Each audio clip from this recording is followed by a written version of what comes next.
WhatsApp champions and welcome back to Grand Academy. तो आज इस वीडियो में हम डिस्कस करेंगे आपके CUET जनरल एप्टीट्यूड टेस्ट का सिलेबस।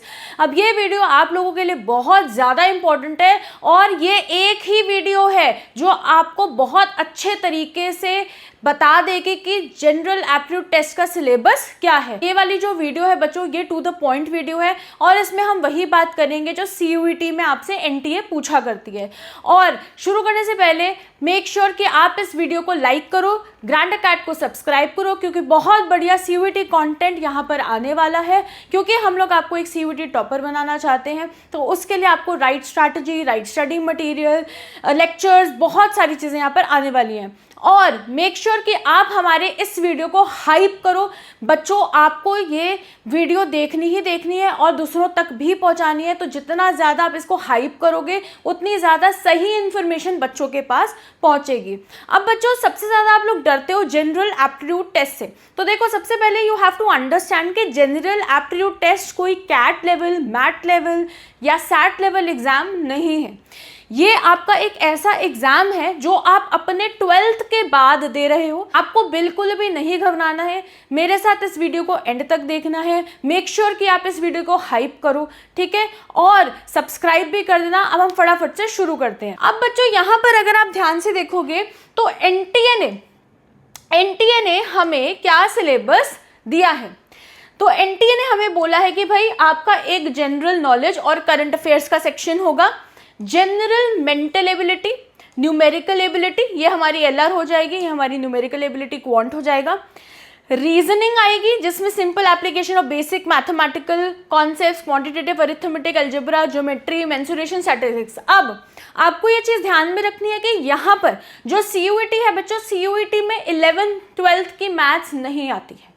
CUET में आपकी 10th तक की मैथ्स को टेस्ट किया जाता है जो आपने स्कूल में पढ़ा था। अब बहुत सारे बच्चे ऐसे होते हैं जिनको मैथ्स से डर लगता है, नंबर से डर लगता है, और वो बोलेंगे कि मैम आप कह रहे हो आसान है, पर हमने तो भाई पास करने के लिए मैथ्स पढ़ी थी, अब हम क्या करें। तो आपको बिल्कुल भी डरना नहीं है। आपको बच्चों शॉर्टकट सीखने हैं, आपको एग्ज़ाम को क्रैक करना सीखना है। आपको बहुत ज़्यादा प्रैक्टिस भी नहीं करने की ज़रूरत। अगर आप कुछ टाइप ऑफ क्वेश्चन सीख जाओगे, शॉर्टकट सीख जाओगे, कुछ मैं आपको आगे चीज़ें भी बताऊँगी बेसिक जो हैं आपके, अगर आपने वो 10-15 बेसिक अपने क्लियर कर लिए तो आप जनरल एप्टीट्यूड टेस्ट को क्रैक कर लोगे, ठीक है। लॉजिकल एंड एनालिटिकल रीजनिंग और general science and environment literacy, ये भी आपका GK में ही कवर हो जाता है। तो मेजर बच्चों ये हमारा सिलेबस है। अब अगर आप बच्चों सिलेबस को देखोगे तो यहाँ पर आपको कोई भी NTA ने नहीं बताया है कि इनकी बाइफिकेशन क्या है, इनमें क्या क्या मुझे टॉपिक्स पढ़ने हैं। तो हम वो डिस्कस करेंगे कि कौन कौन से टॉपिक्स जो हैं वो मुझे पढ़ने हैं। कि जनरल एप्टीट्यूड टेस्ट में हमारे पास 3 सेक्शंस होते हैं। सबसे पहला बचा क्वांटिटेटिव एप्टीट्यूड, जिसको हम क्वांट कहते हैं, जिसमें हम नंबर्स पढ़ेंगे, जिसमें हमारी मैथमेटिकल एबिलिटी लगेगी, जैसे percentage, profit and loss, averages, simple interest, compound interest. फिर आता है बच्चों हमारा लॉजिकल रीजनिंग। लॉजिकल रीजनिंग में हम वेन डायग्राम पढ़ेंगे, क्यूब एंड डाइस के सवाल देखेंगे, मिसिंग फिगर्स देखेंगे, फिगर काउंटिंग देखेंगे, मिरर एंड वाटर इमेजेस देखेंगे और अपने कलेशी रिश्तेदारों के बारे में भी बात करेंगे। फिर आता है बच्चों हमारा GK का सेक्शन, जिसको हम कहते हैं जनरल नॉलेज। जनरल नॉलेज में बच्चों मेरे पास अगेन 2 सेक्शंस होते हैं, एक होता है मेरा स्टैटिक और एक होता है मेरा करंट अफेयर्स। अब जो बच्चा स्टैटिक GK है उसमें हम लोग क्या पढ़ते हैं, स्टैटिक GK में हम लोग पढ़ेंगे भाई हमारी हिस्ट्री है, हमारी पॉलिटिकल साइंस है, हमारी ज्योग्राफी है, हमारे एनवायरनमेंट की चीज़ें हैं। तो ये सारी इसमें आ जाएंगी। अवार्ड्स हो गए, ठीक है। सबसे पहला लेट्स से भारत रत्न किसको मिला था, कुछ अवार्ड्स हो गए, कुछ फिल्म से रिलेटेड अवार्ड्स हो गए। तो ये सारी चीज़ें हम स्टैटिक में पढ़ते हैं। अब आती है बात बच्चों करंट अफेयर्स की। मैम करंट अफेयर्स कब के पढ़ने हैं? तो बच्चों करंट अफेयर्स हमें पढ़ने होते हैं, हमारा एग्जाम होता है मई में, ठीक है। तो मई से पहले के जो हमारे 6 महीने होते हैं हमें उसके करंट अफेयर्स प्रिपेयर करने होते हैं। अब यहीं पे मेरी बात अच्छे से सुन लेना ध्यान से। बहुत लोग आपको बोलेंगे, बहुत सारे मिस इन्फॉर्मेशन फैलाई जाएगी कि GK का सेक्शन डोमिनेट करता है। ऐसा बिल्कुल भी नहीं है। NTA जब भी अपना पेपर सेट करता है उसमें ध्यान से सुनना, कोई भी सेक्शन, कोई भी टॉपिक, कोई भी चैप्टर डोमिनेट कर सकता है। कभी भी ऐसा नहीं होता कि सिर्फ जीके ही डोमिनेट कर रहा हो 3-4 साल से। अब अगर आप लास्ट ईयर का उठा के देखोगे तो लास्ट ईयर जब मैं गई थी खुद पता करने, मैंने एग्जाम रिएक्शन लिया था, तब बच्चों ने बाहर आके मुझे ये बताया था कि मैम आपने बिल्कुल सही इन्फॉर्मेशन हमें दी थी, और इस बार क्वांटिटेटिव एप्टीट्यूड ज़्यादा पूछा गया था पेपर में। तो आप लोगों ने तीनों को इंपॉर्टेंस देनी है। पर मेरी बात ध्यान से सुनना, जीके एक ऐसा आपका सब्जेक्ट है जिसमें आपको रटना पड़ेगा, याद करना पड़ेगा, और वो बहुत ज़्यादा है, वो नेवर एंडिंग है, और इतनी इन्फॉर्मेशन आप नहीं कर पाओगे याद। ठीक है, आपको क्या करना है, आपको मास्टर करना है क्वांट को और लॉजिकल रीजनिंग को। ठीक है, और फिर आपने थर्ड प्रायोरिटी अपनी जीके को देनी है। पेपर से 20 दिन पहले, 15 से 20 दिन पहले आपने चीज़ें याद करनी है। जैसे आपको ग्रैंड अकैट के जो गैट का चैंपियन कोर्स है उसमें आपको सारी पीडीएफ्स मिलती हैं, सारे शॉर्टकट्स मिलते हैं कोर्स में, प्रैक्टिस मटेरियल मिलता है, मॉक मिलता है, एक ही जगह आपको सारी चीज़ें मिल जाएंगी। तो आपने ऐसे अपनी तैयारी करनी है। ठीक है, अब जिसको भी क्वांट से डर लगता है, क्वांट छोड़ दो, शुरू कर लो लॉजिकल रीजनिंग से। लॉजिकल रीजनिंग तुम्हें बहुत आराम से और आसानी से समझ में आ जाएगी। लॉजिकल रीजनिंग में इतनी मुश्किल नहीं आते, क्वेश्चंस भी बहुत मॉडरेट लेवल के आते हैं। ठीक है, आगे चलें। अब बच्चों बात कर लेते हैं कि क्वांटिटेटिव एप्टीट्यूड में मुझसे क्या क्या पूछा जाएगा, मेरी कौन सी मैथमेटिकल एबिलिटी टेस्ट हो। तो बच्चों टाइम एंड वर्क का सवाल, टाइम एंड वर्क का सवाल मतलब दो लोग हैं ए एंड बी। ए ने पहले 2 दिन काम करा, 2 दिन के बाद ए काम छोड़ के चला गया, रेस्ट का काम बी ने पूरा किया। ठीक है, तो कितना शेयर था किसका, ऐसे क्वेश्चन आपको टाइम एंड वर्क में देखने को मिलेंगे। फिर बेटा प्रोबेबिलिटी, फिर हमारा सिंपल इंटरेस्ट और compound interest, surface area and volume, बहुत मुश्किल सवाल नहीं होते, सिंपल सवाल होते हैं। सिलेंडर का हो गया, सर्कल का हो गया, तो अगर आपको इनके एरियाज वगैरह पता है, इनके वॉल्यूम वगैरह पता है चीज़ों का, तो आप निकाल लोगे। फिर सिंप्लीफिकेशन, सिंप्लीफिकेशन में सबसे ज़्यादा इंपॉर्टेंट है कि आपको क्यूब रूट्स, स्क्वायर रूट्स, ये सारी चीज़ें पता हो। Data interpretation, profit loss and discount, ratio proportion, square root, cube root, area of plane figures. ठीक है, इसमें हम 2D और 3D भी देखेंगे। उसके बाद मिक्सचर्स एंड एलिगेशन में क्या होता है, इसमें बेसिकली हमारे पास ये होता है कि भाई पहले मैंने क्या किया, मेरे पास था 3 लीटर दूध, 3 लीटर दूध में मैंने 1 लीटर पानी मिला दिया। ऐसे क्वेश्चन जो है वो हमें मिक्सचर एंड एलिगेशन में देखने को मिलते हैं। फिर आता है geometry, time, speed and distance, surge and indices, averages, percentage. ठीक है, नंबर सिस्टम है ये। ठीक है, नंबर सिस्टम है। पार्टनरशिप हो गई, अलजेब्रा हो गया, एलसीएम एंड एचसीएफ बहुत ही ज़्यादा आसान टॉपिक है। ठीक है, एंड एज प्रॉब्लम्स भी बहुत ज़्यादा आसान है कि अगर मैं 20 ईयर्स का हूँ और उससे पहले की बात हुई तो मेरे पापा की एज इतनी थी, तो 5 साल बाद मेरी एज क्या होगी, ऐसे सवाल आपको एज में दिखते हैं। अब मैं आपको कुछ बताना चाहती हूँ, कुछ ऐसे टॉपिक्स हैं बच्चों जो हर कॉम्पिटिटिव एग्जाम में आपको दिखेंगे, चाहे वो CUET हो, चाहे वो IPO सेट हो, चाहे वो NPAT हो, चाहे वो सिम्बाइसिस का एंट्रेंस टेस्ट हो, चाहे वो जेवियर्स का एंट्रेंस टेस्ट हो, चाहे वो JMI सेट हो। तो बच्चों time and work, simple interest, compound interest, surface area, volume, simplification, profit loss, ratio proportion, और उसके अलावा mixtures and allegation, time, speed and distance, average, percentage, partnership और LCM HCF एज प्रॉब्लम्स। ये कुछ ऐसे टॉपिक्स हैं जो बहुत इंपॉर्टेंट हैं। और दूसरी बात, आपको कुछ चैप्टर्स को जो है वो एक के बाद एक करना पड़ेगा, क्योंकि एक चैप्टर दूसरे चैप्टर का बेस होता है। जैसे परसेंटेज, प्रॉफिट एंड लॉस वगैरह वाले हैं, तो वो आपको ऐसे पता होने चाहिए। ठीक है, अब इसको करने के लिए बच्चे बोलेंगे मैम हमारी तो बहुत ही बुरी हालत है मैथ्स में। अगर आपकी बहुत ही बुरी हालत है, आप आउट ऑफ प्रैक्टिस हो, स्पेशली मेरे ह्यूमैनिटीज़ के बच्चे, आपको कुछ चीज़ें करनी है जो मैं लिख रही हूँ, नोट कर लेना। आपको बच्चों टेबल्स करनी है, टेबल्स करनी है बेटा 1 से लेकर 20 तक। ठीक है, आपको क्यूब रूट्स करने हैं और आपको बच्चे स्क्वायर रूट्स करने हैं, ठीक है। इसको आप कोशिश करो कि आप 20 तक तो करो, उसके अलावा 30 का, 40 का, 50 का, 60 का आपको पता होना चाहिए, ठीक है। उसके बाद आपको कुछ परसेंटेजेस पता होनी चाहिए।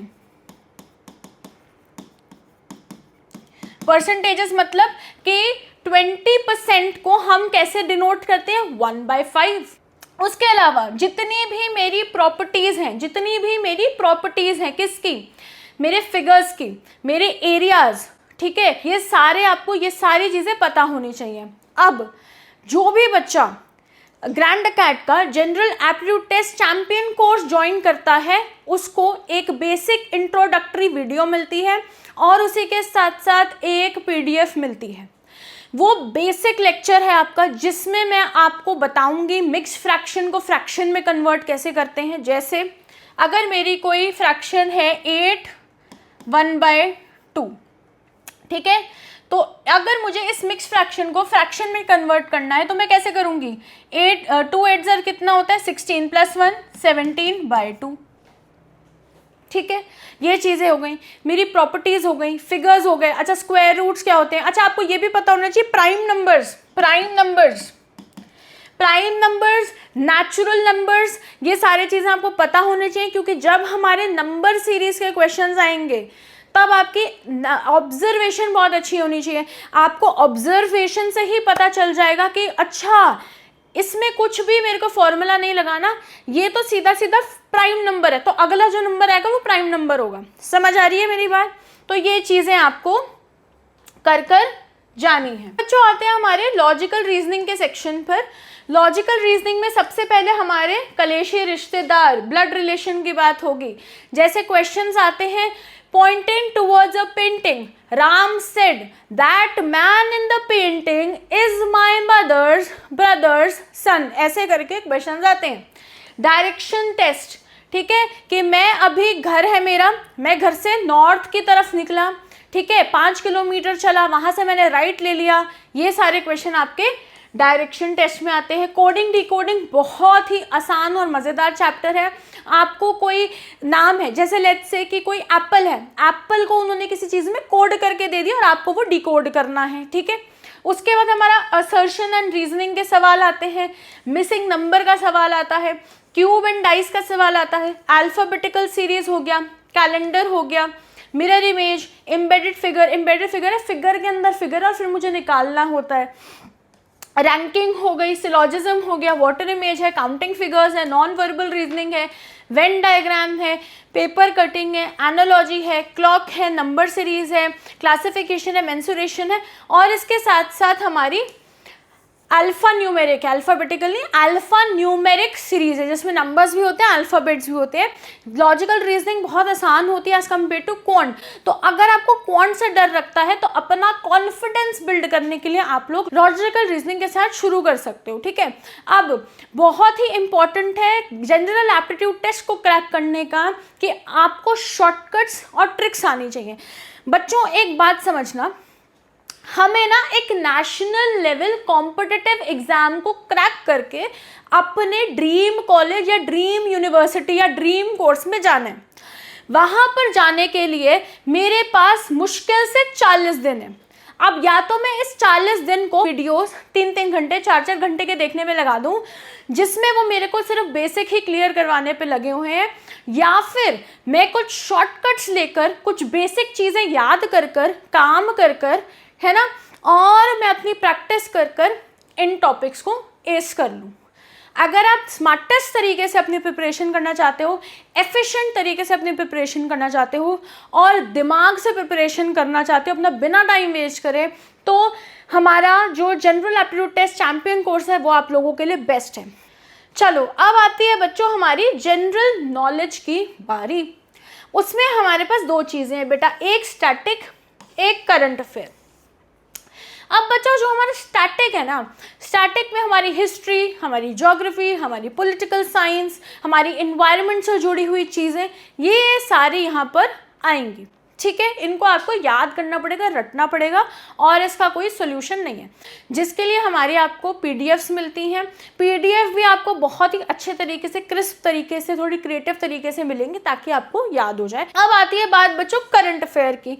अब करंट अफेयर्स मैंने आपको पहले ही बोला था कि हमारा मई में एग्जाम होता है, और मई से पहले वाले जो 6 महीने होते हैं हमें उसके करंट अफेयर्स करने होते हैं। अब करंट अफेयर्स में भी कुछ करंट अफेयर्स ऐसे होते हैं जो बहुत इंपॉर्टेंट होते हैं, चाहे वो नेशनल लेवल के हिसाब से हो या इंटरनेशनल लेवल के हिसाब से हो, तो वो भी आपको चीज़ें करनी पड़ेंगी। बट हाँ, ये वाली जो चीज़ है ये थोड़ी सी देखो एम्बिगुअस है, कितना ही याद करके चले जाओगे। इससे बेटर है कि आप मैथ्स, क्वांट और एलआर को एस कर लो, क्योंकि हमें पता है अगर किसी का आंसर 10 है तो वो 10 होगा, अगर किसी का आंसर मदर है तो मदर होगा, अगर किसी का आंसर वेस्ट डायरेक्शन में है तो वो यही होगा, है ना।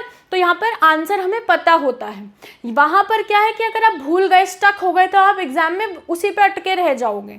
बात समझ आ रही है? चलो बच्चों, कुछ चीज़ें देख लेते हैं अपने स्टैटिक में भी। जैसे भाई रिकग्निशन एंड डिस्टिंक्शंस पूछे जाएंगे आपसे, national honour, civilian recognition, management in sports हो गया, फिर आपका लिटरेचर से भी कुछ सवाल आएंगे, आपके हिस्टोरिकल सिग्निफिकेंस से भी कुछ सवाल आएंगे, उसके अलावा एथलेटिक्स से भी सवाल आएंगे, कल्चरल अफेयर्स से भी सवाल आएगा, और फिर हमारा साइंस या फिर हम जो कहते हैं ना एनवायरमेंटल स्टडीज़, उससे भी आपके सवाल आएंगे। तो ये पूरा जो है हम वो अपने कोर्स में भी कवर करते हैं। ये ऐसी चीज़ है बच्चों जो आपको इसके लिए रिपीटेड रिवीजन लगानी पड़ेगी, ठीक है, रिपीटेड रिवीजन लगानी पड़ेगी, तभी आप ये चीज़ें याद रख पाओगे, क्योंकि इतनी सारी इन्फॉर्मेशन है, आपको इसके साथ साथ अपने अदर सब्जेक्ट्स को भी देखना है। अब मेरी बात एक और ध्यान से सुनना, हमारे पास बच्चों कुछ नॉन नेगोशिएबल सब्जेक्ट्स होने चाहिए। नॉन नेगोशिएबल का मतलब है जैसे इंग्लिश आपका एक नॉन नेगोशिएबल सब्जेक्ट होना चाहिए, क्योंकि देखो मैंने जब से सीयूईटी आया है, हम तब से सीयूईटी के लिए बच्चों को पढ़ा भी रहे हैं, गाइडेंस भी दे रहे हैं, करियर कोचिंग सेशंस भी दे रहे हैं। बच्चे ये गलती करते हैं कि कुछ सब्जेक्ट्स पे ध्यान देते हैं और बाकी सब्जेक्ट्स को इग्नोर कर देते हैं। जैसे जिनके पास अकाउंट्स होता है, मैथ्स होती है, फिजिक्स होता है, तो वो उन्हीं पे लगे रहते हैं, है ना। बट उन्हें ऐसा नहीं करना है। जो भी बच्चे इंग्लिश की तैयारी ढंग से नहीं करते हैं वो अपने dream college, dream university, dream course नहीं जा पाते हैं, क्योंकि इंग्लिश एक ऐसा सब्जेक्ट है बच्चों जो हर यूनिवर्सिटी लेती है, ठीक है। और डीयू के अलावा हर यूनिवर्सिटी जनरल एप्टीट्यूड टेस्ट ले रही है, तो आपको अपने बैकअप्स भी ओपन रखने हैं, ठीक है। तो इंग्लिश और गैट आपने एवरीडे पढ़ना ही पढ़ना है, non negotiable 1 hour each. GAT में तुम्हें रोज सवाल प्रैक्टिस करने पड़ेंगे, चाहे तुम एवरीडे 50 क्वेश्चंस प्रैक्टिस करो, चाहे 100 क्वेश्चंस प्रैक्टिस करो, प्रैक्टिस तो तुम्हें करने पड़ेंगे। अगर तुम वीडियो देखकर मेरी प्रैक्टिस नहीं करोगे तो तुम नहीं निकाल पाओगे। प्रैक्टिस प्रैक्टिस प्रैक्टिस ही एक फॉर्मूला है जनरल एप्टीट्यूड टेस्ट को निकालने का। झूठ नहीं बोलूँगी, ना मैं कोई ऐसी चीज़ बोलूँगी तुम्हें जो बड़ी अच्छी लगेगी सुनने में, क्योंकि आई बिलीव कि मेरे को स्टूडेंट्स को ऑनेस्टली ही बताना चाहिए और सच बताना चाहिए। तो मैं आपको सच से बता रही हूँ, शॉर्टकट्स सीखो, अप्लाई करो और प्रैक्टिस करो और रिपीटेड रिवीजन करो। यही एक बेसिक फॉर्मूला है अपने किसी भी कॉम्पिटिटिव एग्जाम को निकालने का। तो बच्चों इस स्लाइड में हमने आपको पूरा सिलेबस दे दिया है, लॉजिकल रीजनिंग का, क्वांट का और स्टैटिक जीके का। अगर आप यहाँ से स्क्रीनशॉट लेना चाहते हो तो इसको स्क्रीनशॉट लेके भी आप रख सकते हो, ताकि आपको पता चल जाए कि सिलेबस में ये सारे टॉपिक जो हैं वो हमसे पूछे जाते हैं। और एक आपको ये भी बात समझनी है कि हमें एक एग्ज़ाम को क्रैक करना है, हमें किसी चीज़ में या किसी सब्जेक्ट में प्योरिस्ट नहीं बनना है, हमें सिर्फ एक नेशनल लेवल कॉम्पिटिटिव एग्ज़ाम को क्रैक करना है, ताकि हम अपनी dream university, dream college, dream course में एडमिशन ले सकें। उसका बेस्ट फॉर्मूला होता है कि आप ग्रैंड अकेडमी से इंग्लिश और जनरल एप्टीट्यूड टेस्ट की तैयारी करो, क्योंकि हम आपको फास्टेस्ट, एफिशिएंट, बेस्ट तरीके से आपको प्रिपरेशन कराते हैं। तो बच्चों जैसे मैं आपको कह रही थी कि हमें अपनी स्मार्टेस्ट तरीके से प्रिपरेशन करनी है, हमें शॉर्टकट सीखने हैं, तो बेस्ट तरीका क्या है, ग्रैंड अकेडमी का गैट चैंपियन कोर्स। इसमें आपको बहुत बढ़िया कॉन्सेप्ट्स की एक्सप्लेनेशन मिलती है, आपको जो भी हमारे एनटीए पूछता है उसी पेपर पैटर्न में हम आपको पढ़ाई करवाते हैं। आपको पीडीएफ्स और बहुत बढ़िया प्रैक्टिस मटेरियल मिलता है, आपको सीबीटी मॉक्स मिलते हैं, बिल्कुल एनटीए के प्लेटफॉर्म जैसे ही हम आपको सीबीटी मोड में प्रैक्टिस कराएंगे। लाइव प्रैक्टिस सेशन भी होंगे, डाउट सेशन भी होंगे, जहां पर आपके जो भी डाउट्स होंगे वो हम सॉल्व करेंगे। ठीक है, बहुत बढ़िया एक्सक्लूसिव चैंपियन ट्रिक्स आपको मिलेंगी, शॉर्टकट्स मिलेंगे, जिससे आपका एक एक क्वेश्चन 30 सेकंड के अंदर अंदर हो जाएगा। डाउट पोर्टल मिलता है आपको। और हाँ, ये जो हमारा कोर्स है ये सीयूईटी के अलावा बहुत सारे एंट्रेंस एग्जाम है, जैसे IPU CET, JMI CET, Xavier's entrance test, MPAT वगैरह के लिए भी सही है, क्योंकि सारे के सारे एंट्रेंस एग्जाम आपके इस कोर्स में कवर हो जाते हैं। ये कोर्स आपके लिए बेस्ट है, क्योंकि इसमें हम आपको वही पढ़ा रहे हैं जो आपको सीयूईटी क्रैक या अदर एंट्रेंस एग्जाम को क्रैक करने के लिए चाहिए। यहाँ पर कुछ भी आपका टाइम वेस्ट नहीं होने वाला है, सब कुछ आपको एक जगह मिल जाएगा। इसी के साथ साथ बच्चों जो हमारा सीयूईटी इंग्लिश कोर्स है उसे भी चेकआउट कर लेना, क्योंकि बहुत सारे बच्चे गलती करते हैं, सीयूईटी इंग्लिश को इग्नोर करते हैं, बिल्कुल भी पढ़ाई नहीं करते, डोमेन्स में लगे रह जाते हैं, जिस वजह से ना सीयूईटी में नंबर ला पाते हैं और ना ही अदर एंट्रेंस एग्जाम में ले पाते, क्योंकि हमारा जो अदर एंट्रेंस एग्जाम है वो भी इंग्लिश प्लस गैट ही है।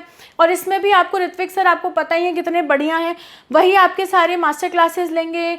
उसे बच्चों चेकआउट करना मत भूलना, इसका जो लिंक है वो आपको डिस्क्रिप्शन और पिन कमेंट में मिल जाएगा। और बच्चों खत्म करने से पहले मैं आपको फिर से याद दिला देती हूँ कि अगर अभी तक आपने ग्रैंड अकेडमी को सब्सक्राइब नहीं किया है तो ग्रैंड अकेडमी को सब्सक्राइब कर लेना। Make sure to like the video और वीडियो को हाइप भी कर देना, क्योंकि यहाँ पर आपके लिए बेस्ट सीयूईटी कंटेंट आने वाला है। Till next time, keep winning you champions.